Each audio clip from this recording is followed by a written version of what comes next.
The 9th of September, Rabbi Levitt, Horeb. Okay, so 1-7.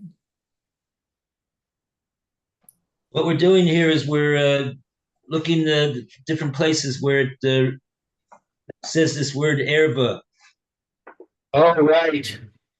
So now we got to the pasuk that the Haggadah quotes in the story of Klal Yisrael. It says the Klal Yisrael was at Erum be'eria. So these are two different expressions of nakedness. Erum is definitely that,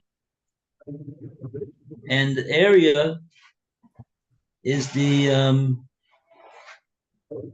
see that the Targum translates the word erva in the pasuk in Vayikra with saying the eriosa, her lack of clothing. And so the Chazal darshan, what this means is that Klal Yisrael before they when they were in Mitzrayim, they were Erim ba'eria, they had no mitzvahs.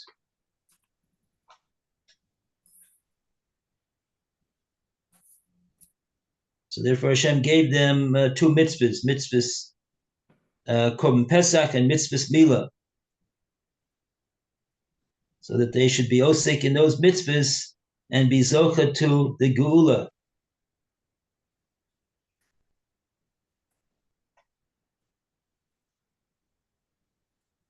And accordingly, that's the next pasuk. I saw you wallowing in your dam, in your blood. 2 times you will live with your blood, the blood of the Korban Pesach, the blood of Milah. And that pasuk we say it by a bris.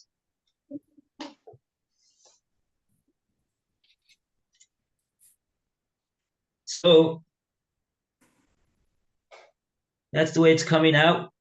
This word is definitely a word that's all over the Tanakh, and that's the meaning of the word as far as we can see. That's the literal meaning of the word.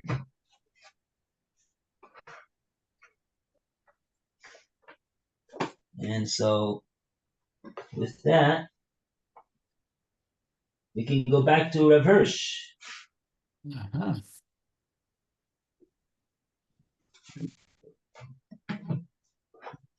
Oh, did we actually see these psukim already? We read the psukim. I think we read the pasukim already, Rabbi. Okay. So that's erva. Okay, so now we could go to 439. Section 439. We call upon Alan to continue. 439. Okay, hold on.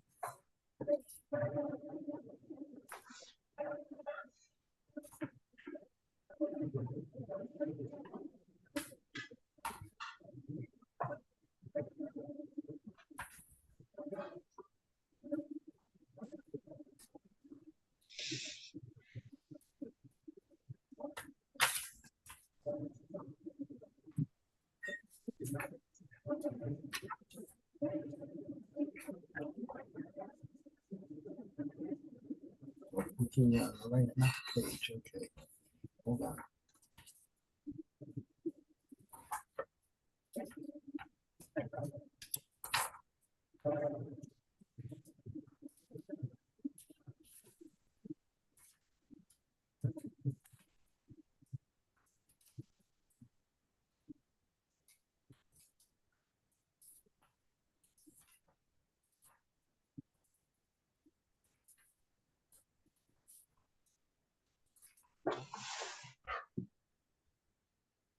Section 439.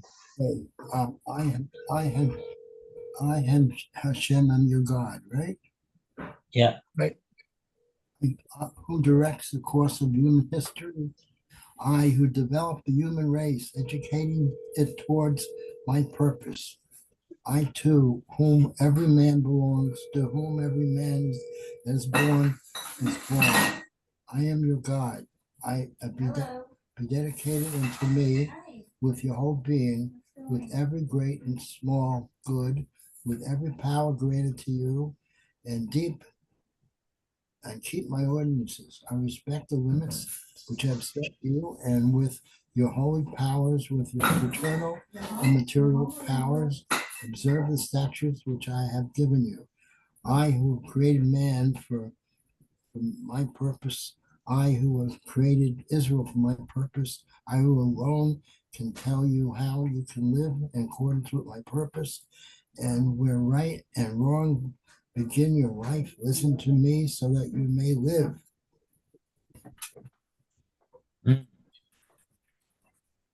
So this, where Hashem says he wants us to listen to him because so that we'll be able to live. That's true living. True living is Temadvekim B'Shem Elokechem, you who are clinging, Davak, to Hashem. Chaim Kulchem Hayom, you are the ones who have Chaim. Okay, so 440.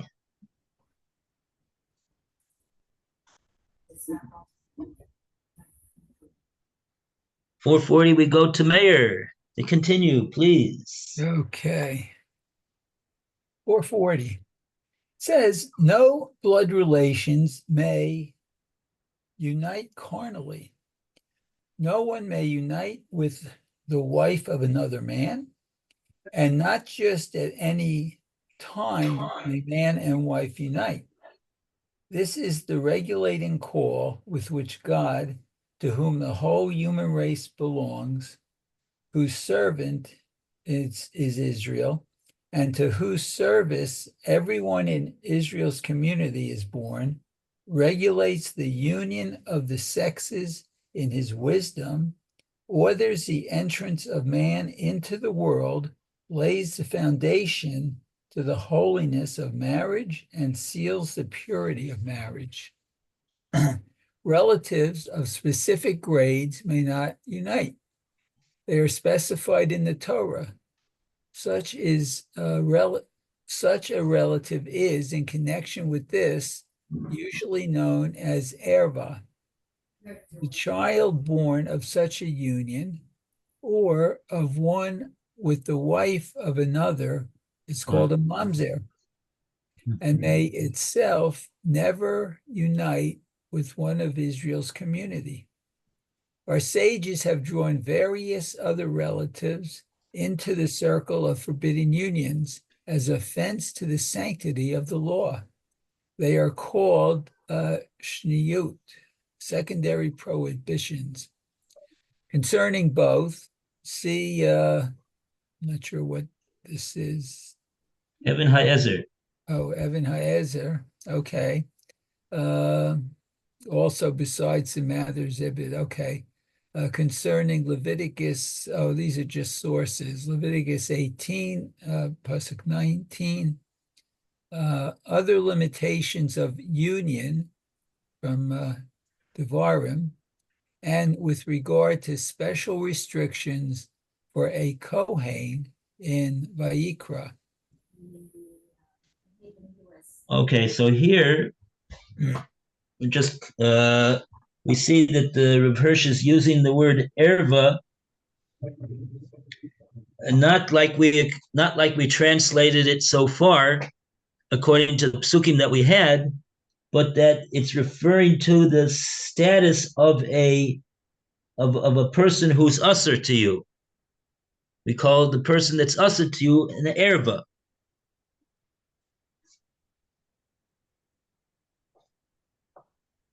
So that's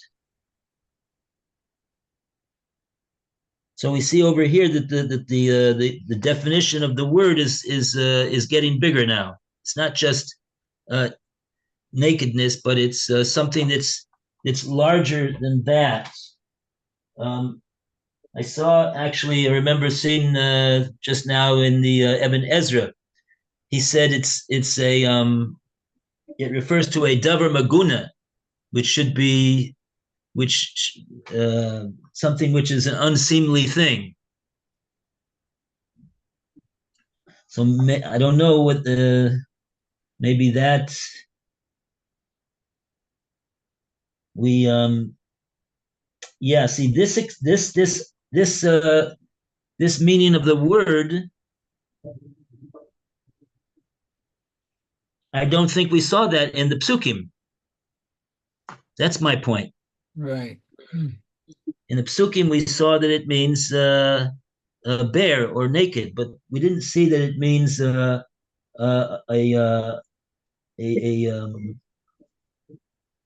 person who's usher.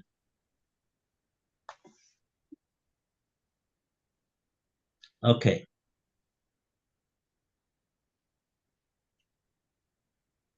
Okay, so that might be the way Chazal used the word.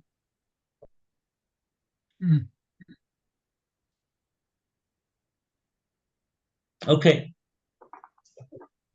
Very good.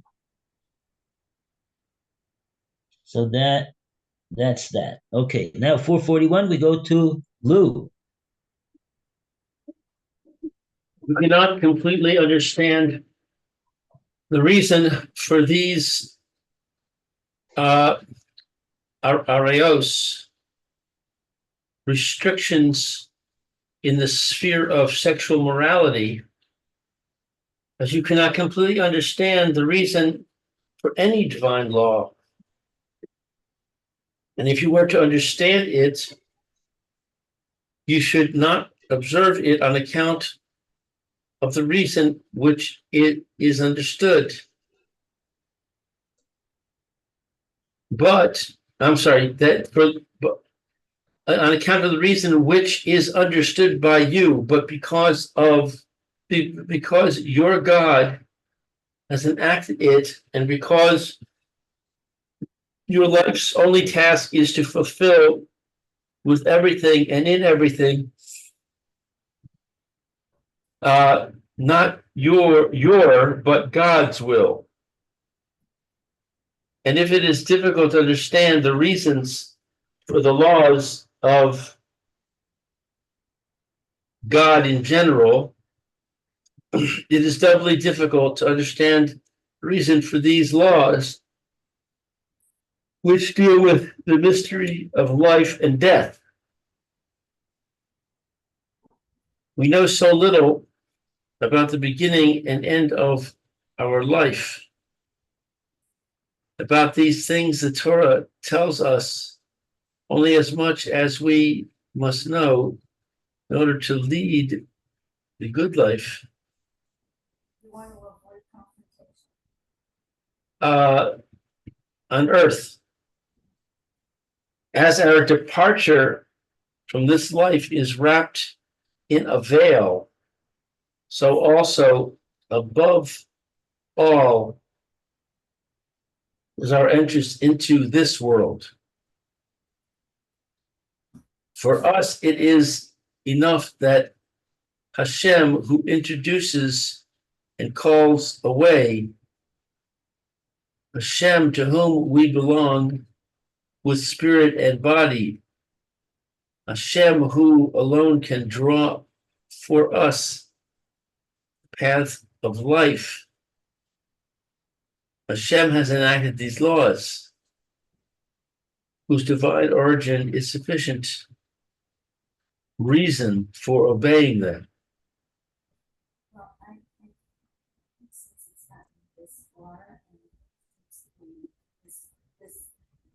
Okay.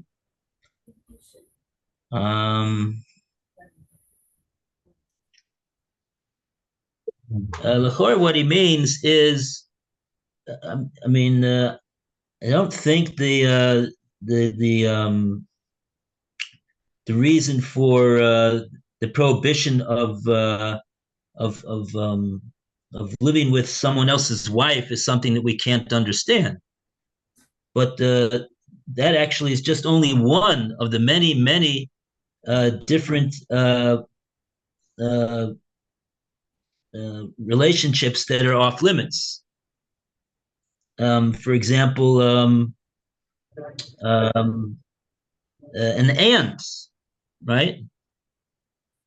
Why is it? What's the? Why is that? Why is the aunt somebody the father's uh, the father's father or mother's sister is asur? In fact, the father or mother's uh, brother or sister's child is permissible. A niece is permissible.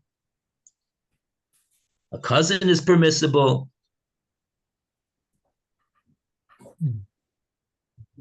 So, but some are permissible, some are not. I think that's what he's referring to. What's the he doesn't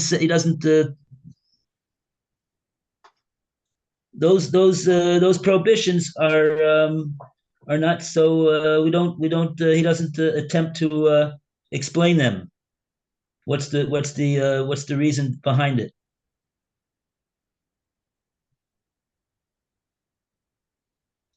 But he gives a very interesting uh,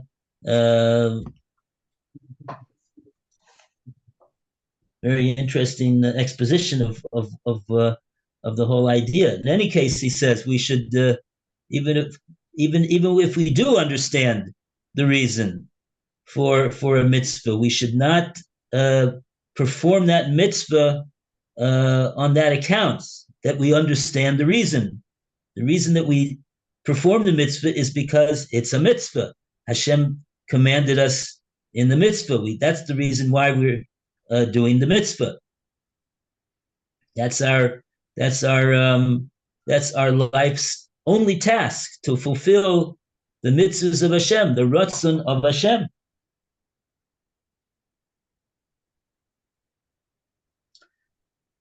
And so he says this is not the only thing that we do not understand, and when it comes to our life. We don't know the reasons for some of Hashem's mitzvahs, and we also don't know the reason. We don't know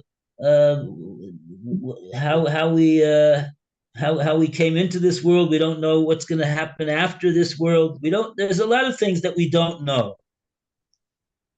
But he says it's enough for us that Hashem is the one who is in charge of us being brought into this world, and he's going to be the one who's in charge of us taking leave of this world, and he's the one that guides us while we're here, and that's enough for us to do Hashem's mitzvahs while we are here, because that is what he tells us that we should do.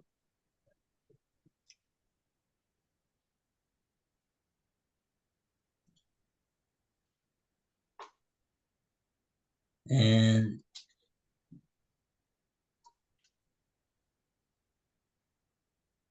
interesting. That's what he says. It's enough for us that Hashem, who introduces and calls away, to who we belong with spirit and body, who alone can draw for us the paths of life, he's enacted the laws and their divine origin. The fact that we know that they are from Hashem, that is sufficient reason, he says, for observing them.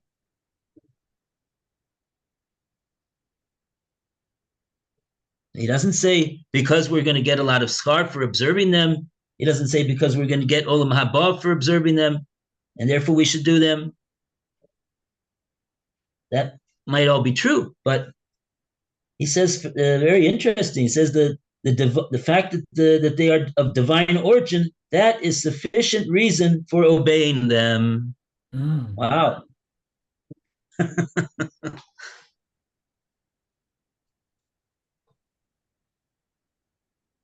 Okay. See, this could have been a very short book if he could just write this paragraph and then that would have been it. But he wanted to do more than that. He wanted to show us all of the wisdom that there is in the Torah, that we should. I'm understanding that we should understand that it's there's tremendous wisdom and depth and meaning and significance and goodness in everything that Hashem commands us to do. What we could understand, what we could see, is we recognize that the other mitzvahs that we have, that Hashem gives us, that we don't see that. So we have emunah that they are beyond our ability to grasp.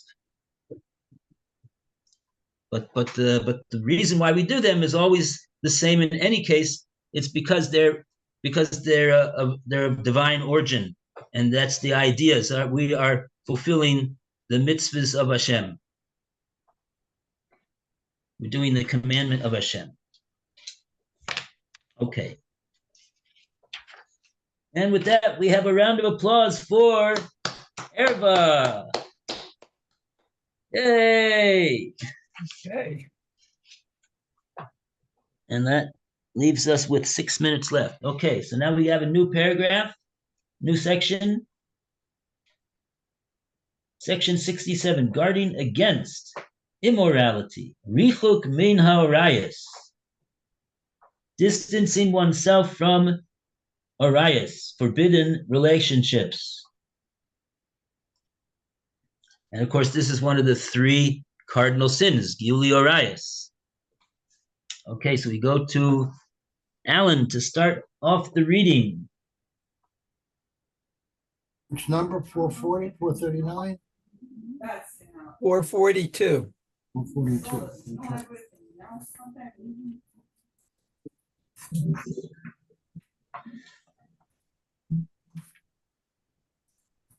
Morality is so vulnerable to God that it brings impurity upon man and country. The effect of toma and purity, for example, the capacity to live a pure life disappears and the divine presence is withdrawn. The land in which lewdness increases vomits out the corrupted inhabitants. Therefore, guard yourself against immorality. Avoid everything which borders upon it, which leads towards it. This is what Hashem calls to you, and happy are you if you listen to his call, if you follow his call and keep far away from every approach to immorality. The animal within you awakens easily, and then you have a difficult battle, or you succumb, and then you have forfeited your greatest treasure. Our greatest treasure is life, I guess, right?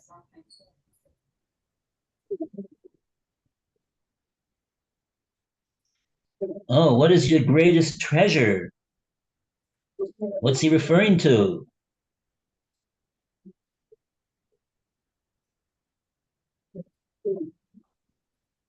Your greatest treasure is living a life of purity, Right.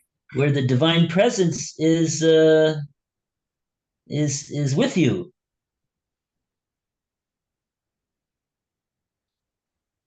He does mention in this pasuk over here, the land in which lewdness increases vomits out the corrupted inhabitants. This is a pasuk in Vayikra, 18:25. What does it say over there?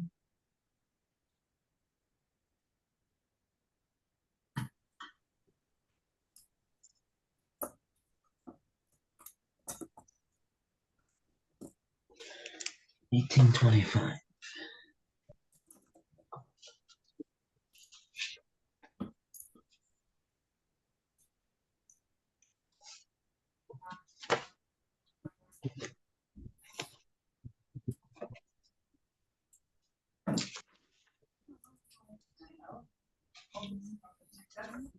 Titma haaretz ve'efkod avoina aleha v'taki haaretz es yoshbeha. There's the pasuk.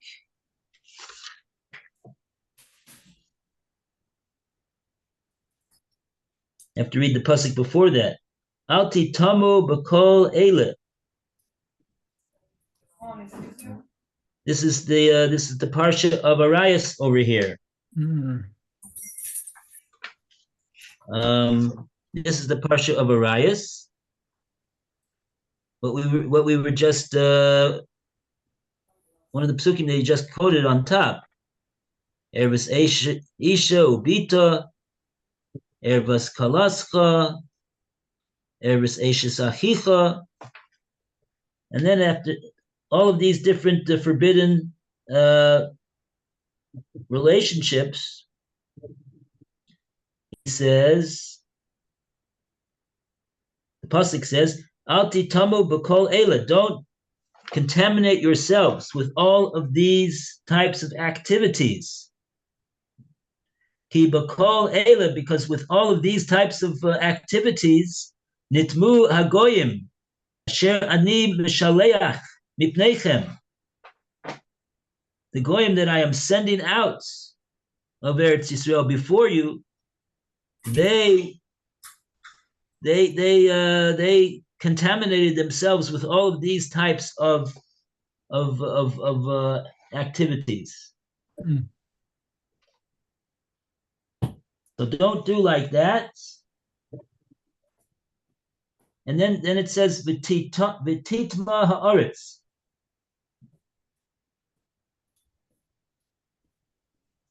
V'efkod. Avona aleha v'taki haaretz es yoshbeha.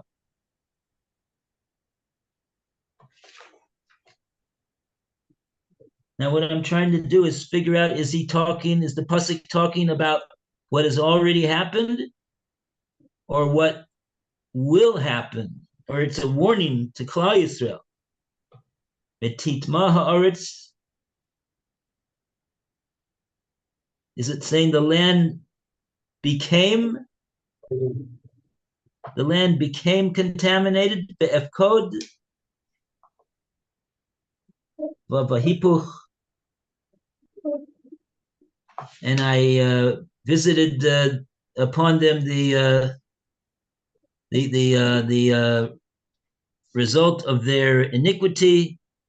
V'taki haaretz es yoshbeha, and the land vomited out its inhabitants.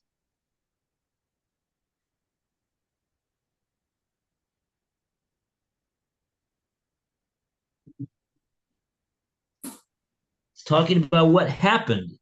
Oh, later on in pasuk in the maftir, the beginning of the maftir, which is pasuk chavches, it says below taki haaretz eschem v'tama'achem osa kasher ka'a es hagoy asher lifnechem.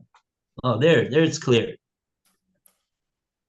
The land shouldn't vomit out you, Klal Yisrael, v'tama'achem, in your making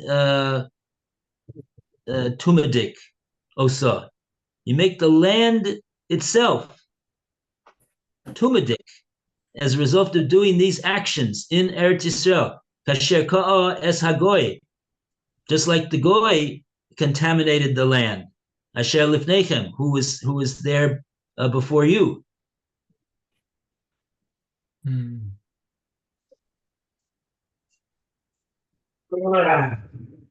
Okay. All right. Yeah. Very good. Okay, everybody have a great day. Mayor, all the best. You too. Oh, yeah. Alan, have a good day. Lou, have a good day. You too, Mayor. Thank you.